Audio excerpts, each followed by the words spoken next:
ನಮಸ್ಕಾರ ವೀಕ್ಷಕರೇ, ಹೇಗಿದ್ದೀರಾ? ಎಲ್ರಿಗೂ ಮನೆ ಮಾತು ಚಾನಲ್ಗೆ ಸ್ವಾಗತ. ಇವತ್ತು ನಾನು ಮತ್ತು ನನ್ನ ಮಗ ಸಂಕಲ್ಪ ಇಬ್ಬರು ಸೇರಿ ಅವ್ನ ರೂಮನ್ನು ಸ್ವಚ್ಛಗೊಳಿಸ್ತಾ ಇದ್ದೀವಿ. ಅವ್ನ ರೂಮಿಗೆ ಬಂದಾಗೆಲ್ಲ ಅವ್ನ ರೂಮಿನ ಸ್ಥಿತಿ ನೋಡಿ ಬಹಳ ಕಿರಿಕಿರಿ ಆಗ್ತಾಯಿತ್ತು.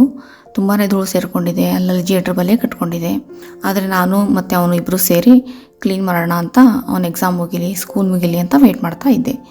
ಸೊ ಈಗ ಒಂದು ಎಕ್ಸಾಮು ಮುಗಿದಿದೆ, ಸ್ವಲ್ಪ ದಿನ ರಿಲ್ಯಾಕ್ಸು ಮಾಡಿದ್ದಾಯಿತು. ಸೊ ಇಬ್ಬರು ಸೇರಿ ಕ್ಲೀನ್ ಮಾಡ್ತಾ ಇದ್ದೀವಿ. ಈಗ ಮ್ಯಾಟ್ರಸ್ ಮೇಲೆ ಬೇಕಿಂಗ್ ಸೋಡಾನ ಸಿಂಪಡಿಸ್ತಾ ಇದ್ದೀನಿ. ಇದು ಮ್ಯಾಟ್ರಸ್ ಒಳಗಡೆ ಇರುವಂಥ ತೇವಾಂಶ ಎಣ್ಣೆನ ಹೀರ್ಕೊಳ್ಳುತ್ತೆ. ಒಂದು 3-4 ಅವರ್ಸ್ ಬಿಟ್ಟು ಆಮೇಲೆ ವ್ಯಾಕ್ಯೂಮ್ ಕ್ಲೀನ್ ಮಾಡ್ಬೋದು.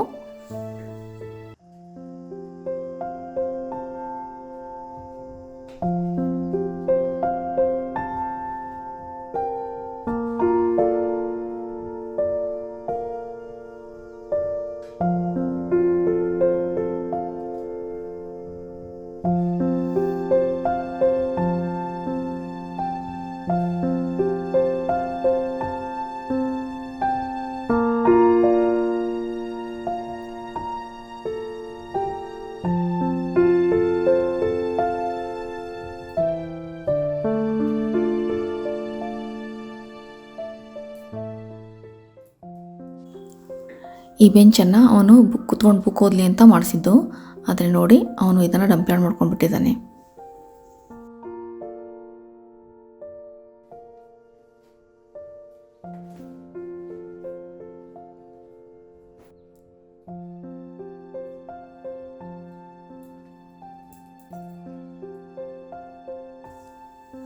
ಈಗ ಬೆಡ್ ಸ್ಪ್ರೆಡ್ ಮತ್ತು ಚೇರ್ ಕವರನ್ನು ವಾಶಿ ಹಾಕೋತಾ ಇದ್ದೀನಿ. ಮೊದಲಿಗೆ ಟಬ್ಬಲ್ಲಿ 1 ಕಪ್ ಸೋಡಾ ಹಾಕ್ಕೊಂಡಿದ್ದೀನಿ, ಬೇಕಿಂಗ್ ಸೋಡಾ. ಆಮೇಲೆ ಸೋಪ್ ಡಿಸ್ಪೆನ್ಸರಲ್ಲಿ ಸೋಪ್ ಜೊತೆಗೆ 1 ಕಪ್ ವಿನೆಗರ್ ಹಾಕ್ಕೊಳ್ತಾ ಇದ್ದೀನಿ. ಇದನ್ನು ಹೈಯೆಸ್ಟ್ ಟೆಂಪ್ರೇಚರ್ ಸೆಟ್ಟಿಂಗಲ್ಲಿ ವಾಶ್ ಮಾಡಿದರೆ ಬಿಳಿ ಬಟ್ಟೆಗಳ ಹೊಳಪು ಜಾಸ್ತಿ ಆಗುತ್ತೆ.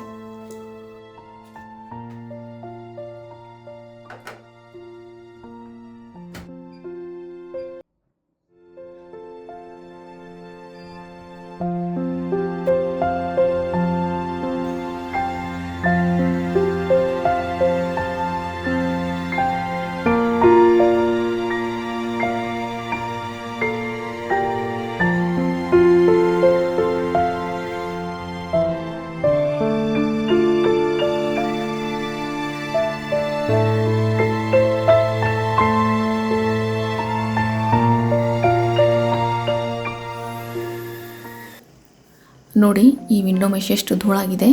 ಈ ವಿಂಡೋ ಮೆಶ್ ಕ್ಲೀನರ್ ನನ್ನ ಲೈಫ್ ಸೇವಿಯರ್. ಈ ಥರ ಕೆಲವೊಂದು ಟೂಲ್ಸ್ ಇದ್ಬಿಟ್ರೆ ಮನೇನ ಕ್ಲೀನಾಗಿ ಮೇಂಟೈನ್ ಮಾಡೋದು ಸುಲಭ ಆಗಿಬಿಡುತ್ತೆ.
ಹೊರಗಡೆ ಬಿಸಿಲು ಇದೆ, ಮಳೆನೂ ಬರ್ತಾ ಇದೆ. ಕಾಮನ್ ಬಿಲ್ ಕಾಣುತ್ತೆ ಏನೋ ಅಂತ ನೋಡಿದೆ, ಆದರೆ ಎಲ್ಲೂ ಕಾಣಿಸ್ಲಿಲ್ಲ.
ರೂಮ್ ಸಂಪೂರ್ಣವಾಗಿ ಸ್ವಚ್ಛವಾಗಿದೆ.